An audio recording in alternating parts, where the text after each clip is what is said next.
Rapido pan பண்ணிடுங்க. எங்க அப்பந்தாடா Rapido company, ஒரு மனசாட்சியோட பேசுங்கடா. காராக வாங்குவோ வெறும் ஃபிகருங்களை போட்டுன்னு போனோம் ரேபிடோ ஓட்டுறவங்க. நான் எவ்வளவு பேரை பார்த்துக்கிறேன் தெரியுமா? அடி பேசுங்களே, டே நீங்க ஆம்பளையா ஒரு அப்பனுக்கு பிறந்திருந்தா கமெண்ட் பண்றீங்க தெரியுமா? நீங்க டைரக்டா கமெண்ட் பண்ணிட்டு இந்த மாதிரி என் அட்ரஸ் என் ஃபோன் நம்பர் எழுதிட்டு கமெண்ட் பண்ணுங்கடா. அவங்க ஊர்ல போய் நம்மளால பொழிக்க முடியும்னு நினைக்கிறீங்களா? மொட்டை அடிச்சு வீட்டுக்கு அமிச்சிடுவாங்க. 10 இடத்துல 100 பேர் வேலை செய்யறாங்கன்னா அதுல 20 பேர் கச்சடாவா தாக்குவாங்க. அது எல்லாருமே வெளிநாடுன்றீங்க. அங்க போயிட்டு நம்ம ஆளுங்க எவ்வளவு கஷ்டப்படுறாங்கன்னு தெரியுதுல. நம்மளுக்கு 10ஆம் டிஸ்டன்ஸ் இருக்கும். நான் இது ஒன்னும் வயிற்றுல பேசுறேன்னு நினைக்காதீங்க, வயிற்றுலாவே வச்சுக்காங்க. டேய் போயிட்டு டெல்லி மும்பைல வேலை பண்ணி பாடுறா, உன்னை ஏத்தி அனுப்புறாங்க என் மகனை. அதுல டிஸ்கவுண்ட் பண்ணிட்டு எங்களுக்கு வாடகை ஒண்ணு அது தெரியுமா? அது எங்களுக்கு எவ்வளவு லாஸ் ஆகுது தெரியுமா? எல்லாருமே பைக் டாக்ஸி பெஸ்ட். அப்ப ஆட்டோ என்ன புடுங்கத்து கடை வச்சுன்னு நாங்க ரேபிடோ ஆச்சு போடும்பா. நாங்க ஆண்டு பார்த்துன்னு உக்காரணும்னு நம்ம ஆட்டோக்காரங்களுக்கு கொண்டு அடிப்பட்டு இல்லை, கேப்காரங்களுக்கும் சேர்த்து அழகி உழுது. இன்னொன்னு எங்களுக்கு என்ன தெரியுங்களா, வயிறு எரியுது. இப்போ தமிழ்நாடு ஆகட்டும் கர்நாடகா ஆகட்டும் எதுலன்னா ஆகட்டும் ஒரு வேலையை சின்ன வேலையில இருந்து பாருங்க எல்லாருமே இந்த நார்த் இந்தியன் நாயங்க தான் இருக்குது. இன்னொன்னு என்ன தெரியுமா, இதுல பிளஸ் பாயிண்ட் ஹைலைட் பாயிண்ட் 90% வந்துட்டு வர இந்த நார்த் இந்தியன் ஓட்டுறாங்க. இதுல கஸ்டமரும் 90-80% அவங்க தான் போறது, நார்த் இந்தியன் கஸ்டமருங்க தான். இன்னும் வந்து இந்த ஊர் தான். ஏன்னா நம்ம ஆளுங்க வெளியே போயெல்லாம் கஷ்டப்பட்டு இருக்கானுங்க. ஒரு வேலை எல்லாம் நீங்க சொல்லவே முடியாது, அந்த மாதிரி கஷ்டப்படுறாங்க. நம்ம எல்லாருமே போனோம் கிட்டத்தட்ட ஒரு 5-6 மாசமாவே இந்த ப்ராப்ளம் ஆகுது. ஆனா ஒரு 2 மாசமா தான் உக்ரமா போயிருக்கு இந்த ரேபிடோவோ அப்புறமா இந்த ஆட்டோ ப்ராப்ளம். ஏதோ நீங்க எல்லாம் கமெண்ட் பண்ணது எப்படி தெரியுமா, ஆட்டோக்காரன் தான் வந்து உங்களை ஏதோ இது பண்ண மாதிரியே பண்றீங்கடா. நாங்க ஒன்னும் பேக் ஃபயர் ஆகலடா. உங்க ரேபிடோ கம்பெனி வந்துட்டு நாசமான இல்லீகல் கம்பெனி. ஆட்டோக்காரங்களுக்கே எவ்வளவு பேர் அச்சுங்கிறாங்க தெரியுமா? உங்க ரேபிடோக்காரங்க கஸ்டமர் புக் பண்றாங்க, அதுல டிஸ்கவுண்ட் பண்ணிட்டு எங்களுக்கு வாடகை ஒண்ணு அது தெரியுமா? அது எங்களுக்கு எவ்வளவு லாஸ் ஆகுது தெரியுமா? அப்புறமா வந்துட்டு நீங்க கோர்ட்ல நிறைய பேர் என் கமெண்ட் செக்ஷன்ல மெசேஜ் பண்றீங்க, இந்த மாதிரி ரேபிடோ பேன் பண்ணிடுங்க.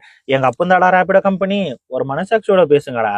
அது எவனோ கோர்ட்ல இது பண்ணிக்கிறது, அது எவனோ வேற இந்த பிசினஸ் அவன் பேன் பண்ணும் இல்ல கோர்ட் பேன் பண்ணும். அதை விட்டு என்ன பேன் பண்ண சொல்ல நான் என்ன பண்ணும்? எல்லாம் அவுத்து போட்டு ஓராட்டம் வாங்கணும். அப்புறமா என்ன ஓட்டிடுவாங்க போலீஸ்காரனுங்க. ஃபர்ஸ்ட் கிளீனா புரிஞ்சுக்கோங்க மேட்ரு என்னன்ட்டு. இன்னொன்னு எல்லாருமே இதுக்கு சப்போர்ட் பண்ற இது பண்ற எல்லாருமே பைக் டாக்ஸி பெஸ்ட். அப்ப ஆட்டோ என்ன புடுங்கத்து கடை வச்சுருக்கிறோம். நாங்க 3-4 லட்சம் பண்டவாளை போட்டு உங்களுக்கு சரி ஓகே நீங்க ரேபிடோ ஆச்சு போடும்பா, நாங்க ஆண்டு பார்த்துன்னு உக்காரட்டுமா? நம்ம கொஞ்சமாச்சு பேசிக் சென்ஸோட பேசுங்க. நீங்க வெறும் ஆட்டோக்காரங்களுக்கு கொண்டு அடிப்பட்டு இல்லை, கேப்காரங்களுக்கும் சேர்த்து அழகி உழுதுனால. ஏன்னா ஒண்ணு எங்களுக்கு என்ன தெரியுங்களா, வயிறு எரியுது.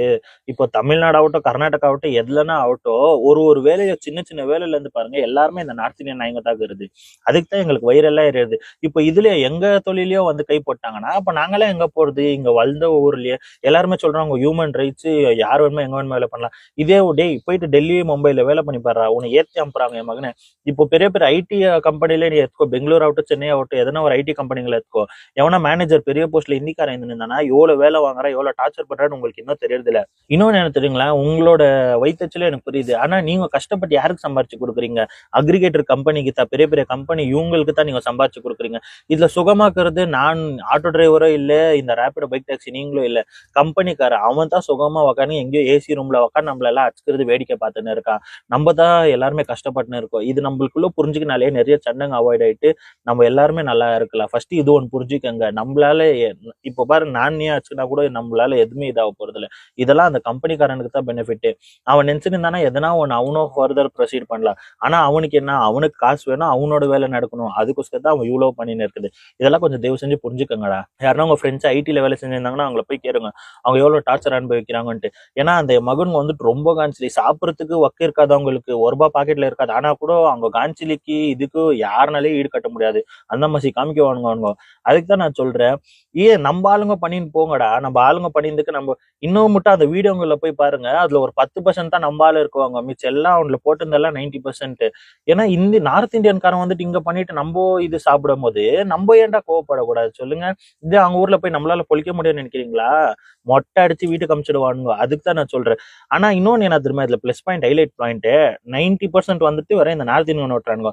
இதுல கஸ்டமரும் 90-80% அவங்க தான் போறது, நார்த் இந்தியன் கஸ்டமருங்க தான். அதனால சொல்றேன், இந்த நாயங்க வெளியே போயிட்டாங்கன்னா நம்ம ஆளுங்க நம்ம பண்ணி ஏன்னா நம்ம இங்கதான் வளர்ந்துக்கிறோம், வளர்ந்துதான் இந்த ஊர் தான். ஏன்னா நம்ம ஆளுங்க வெளியே போய் எல்லாம் கஷ்டப்பட்டு இருக்கானுங்க.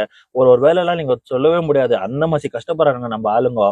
ஏன்னா நீங்க நிறைய வீடியோஸ்ல பாத்திருப்பீங்க, துபாயில என்ன மாதிரி வேலை இருக்கோ, எல்லாருமே வெளிநாடுன்றீங்க. அங்க போயிட்டு நம்ம ஆளுங்க எவ்வளவு கஷ்டப்படுறாங்கன்னு தெரியுதுல. நம்ம நாடு விட்டு ஏன்டா அந்த மாதிரி தலையெழுத்து? நம்ம நாட்டுல நம்ம பண்ணல, அதுதான் நான் கேட்கறது.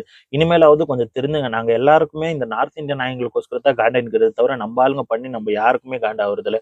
ஏன்னா நம்ம ஆளுங்க பொழிச்சின்னு சாப்பிட்டுன்னு சந்தோஷமா இருங்க, அவ்வளவுதான். நிறைய பேர் சொல்றீங்க இந்த மாதிரி ஒருத்தவங்க தான் இதுல ரேபிடோ எழுப்புறாங்க. ஒரு 10 பேர் வராங்கன்னு வைடா, அதுல வந்துட்டு மேக்சிமம் 6-7 பேர் கஸ்டமர் ஒண்டியா தான் போவாங்க. இருக்கும். எல்லாருமே இந்த சாவு ஊர்வலம் போற மாதிரி யாருமே 10 பேர் ஆட்டோல உட்காந்து போறது இல்லை சரியா. அந்த மாதிரி ஒரு கஸ்டமரும் நீங்க ஒரு கஸ்டமரும் எங்களுக்கு எத்தனை போறது லாஸ்டா எங்க போனாலும் இப்போ வாடிக்கை எங்கேயோ இல்லை சரிங்களா. அதனால புரிஞ்சுக்கின்னு இது பண்ணுங்க. அப்புறமா இன்னொருத்த கமெண்ட்டுங்களை பேசுங்களே, டே நீங்க ஆம்பளையா ஒரு அப்பனுக்கு பிறந்திருந்தா கமெண்ட் பண்றீங்க தெரியுமா. நீங்க டைரக்டா கமெண்ட் பண்ணிட்டு இந்த மாதிரி என் அட்ரஸ் என் ஃபோன் நம்பர் எழுதிட்டு கமெண்ட் பண்ணுங்கடா. நீங்க ஒரு அப்பனுக்கு பிறந்திருந்தீங்கன்னா அதை விட்டு கமெண்ட் இது பண்ணிட்டு ஆஃப் பண்ணி வச்சுட்டு எதனா ஒரு பொம்மை போட்டோ போட்டு அந்த மாதிரி இப்போ வேலைங்க பண்ணாதீங்க. அது அதை விட மோசமான வேலை நீங்க பண்ணுறது புரிஞ்சிச்சா. ஃபர்ஸ்ட் புரிஞ்சுக்கங்க. இல்லீகல் ஆக்கிறதுக்கு தான் நாங்க இவ்வளவு பேசுறோம். அது லீகலா இருந்தா ஏன் இப்போ பஸ் எல்லாருக்குமே ஃப்ரீ விட்டாங்க, அதுக்குன்னு போயிட்டு நம்ம வேணா பஸ்காரனை பிடிச்சி அடிக்க முடியுமா இல்ல சண்டை போட முடியுமா. அங்க நீங்க இல்லீகலுக்கு இருந்தாலும் உங்ககிட்ட வரும். மெட்ரோல கூட அவ்வளவு பேர் போறாங்க, நம்ம இல்ல எதனால கேட்க முடியுமா. எதுவுமே கேட்க முடியாது. ஏன்னா லீகல்ல இருக்கிறதுக்கு நீ பேசுற மாதிரி இல்லையா லீகல் ஆக்கிறதுக்கு. ஆனா இல்லீகல் இருக்கிறதுக்கு பப்ளிக் ஆகட்டும் இதாகட்டும். ஏன்னா எல்லா கம்பெனியும் வர்றது எல்லாம் யூஸ் ஆகுறது பப்ளிக். பப்ளிக்கே வாய்ஸ் ரைஸ் பண்ணாம வேற யாரா வாய்ஸ் ரைஸ் பண்ணுவாங்க. அதுக்கு தான் நாங்க பப்ளிக்கா கேட்கிறோம். அதை விட்டு நான் புரிஞ்சுக்கிறது ஒரு ஆட்டோக்காரர் என்ன பண்றான்னா வந்து அடிக்கிறது அதெல்லாம் ரொம்ப தப்பு. நீங்களும் வயிற்று பொழைப்புக்கு தான் வந்திருப்பீங்க, நாங்களும் எல்லாருமே வயிற்று பொழைப்புக்கு தான் வருது. யாருமே வண்டி ஓட்டுறவங்க எல்லாம் மிடில் கிளாஸ்ல இருந்தோம். ஆனா ஒருத்தருங்க திரும்ப பணக்காராக வாங்குவோம் வேற ஃபிகருங்களை போட்டுன்னு போனோம் ரேபிடோ ஓட்டுறவங்க. நான் எவ்வளவு பேரை பார்த்துக்கிறேன் திரும்ப அப்படி பார்க்க போனா.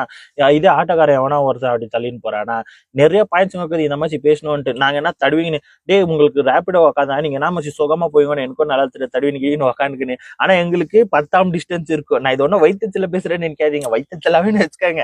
ஆனாலும் அவ்வளவு பிரச்சனை இருக்குது. நாங்க இதெல்லாம் ஓப்பனா பேசுறோமா. இந்த சேஃப்டியில அது என்ன தெரியுமா, உமன்ஸ்க்கும் சேஃப்டியில நீங்க பண்ணிருக்கீங்க. இதே நீங்க சொல்ல ஆட்டோலயே சேஃப்டி இல்லை. ஆமா ஆட்டோலயே சேஃப்டி இல்லை. ஏன்னா ஆட்டோ சேஃப்டி ஆகுது எல்லாம் சேஃப்டி ஆகுது நான் சொல்லியிருக்கேன். அது அவங்க மைண்ட் செட் பொறுத்து. இப்போ 10 இடத்துல 100 பேர் வேலை செய்யறாங்கன்னா அதுல 20 பேர் கச்சடாவா தான் வாங்க. அது ஒன்னும் பண்ண முடியறது இல்ல. அதை யாருனாலையும் மாத்த முடியாது. அது ஜனங்களோட மைண்ட் செட் சரிங்களா. அதனால நான் சொல்றேன் லீகலாக்கிறதுக்கு நீங்க என்ன ப்ரொசீஜர் பண்ணுமோ அது இப்போ ஐன் கிட்டோ அது மட்டும் கொஞ்சமாச்சு அடிக்கி ஒடிக்கணும் உட்காருங்க. அதுக்குள்ள ஒருத்த 10,000 பேர் நீங்க ரேபிடோன்னு பார்த்தாலே போதும். வேலை வெட்டி இல்லாதவன் வேலை வெட்டிக்கிறவங்க எல்லாருமே ஒரு வீடியோ போட்டு இது பண்றீங்க. கொஞ்சமாச்சு தயவு செஞ்சு கண்ட்ரோல்ல இருங்கடா. இப்போ பாரு ஃபர்ஸ்ட் எந்த டேட்டுன்னாங்க 1 2 நாங்க 450 420 420 எல்லா டேட் ஏறியும் தான் போயிருக்கு. இப்போ டிசம்பர் 9ன்னு குடுக்குறாங்க. நான் 100% சொல்றேன் அப்போ கூட தீர்ப்பு தர மாட்டாங்க. அதை விட்டு பக்கத்து வருஷம் அந்தாண்ட வருஷத்துல போய் சுடுகாடுல எவனுமா 10 பேருக்கு அப்புறமா தான் தீர்ப்பு தருவாங்க. ஏன்னா கோர்ட்டுனாலே அப்படித்தான். நம்ம ஃபர்ஸ்ட் நம்மளோட கவர்மெண்ட் சரியில்லை, அப்புறமா நியாயம் கொடுக்கறது இவங்க சரியில்லை. அதெல்லாம் சரி இருந்ததுன்னா இந்த கேஸ் எப்பயோ முடிஞ்சிட்டு எல்லாருமே ரிலாக்ஸா இருப்பாங்க. ஸோ அதனால சொல்றேன் நீங்களும் பேக் ஃபயர் ஆகாம. இன்னொருத்தவங்க எல்லாருமே என்ன கமெண்ட்ல கேக்குறீங்க நான் ஓட்டுட்டா அது உங்க இஷ்டம். ஏன்னா இப்போ உங்க பசிக்கு நான் இது பண்ண முடியாது. உங்க கஷ்டத்துக்கு நீங்க தான் ஓடணும். அது பண்ணின்னு இருங்க. ஆனா என்ன திரும்ப ஒருத்தங்க கிட்ட சண்டை போட்டுக்காம ஆறாம நெம்மதியில இருந்து பண்ணுங்க. அவ்வளவுதான் நான் கேட்கறது. இந்த வீடியோ பார்த்துட்ட பேரு கூட உங்களுக்கு வாய்க்கு வந்த மாதிரி திட்டணுமோ இல்ல வாயில வராததெல்லாம் திட்டணுமோ உங்க கமெண்ட் செக்ஷன்ல திட்டின்னு போங்க. அதுக்கு வேணுமா நான் ரிப்ளை பண்றேன். இந்த வீடியோ இவ்வளவு நேரம் பொறுமையா பார்த்துருந்துக்கே உங்களுக்கு எல்லாம் தேங்க்யூ.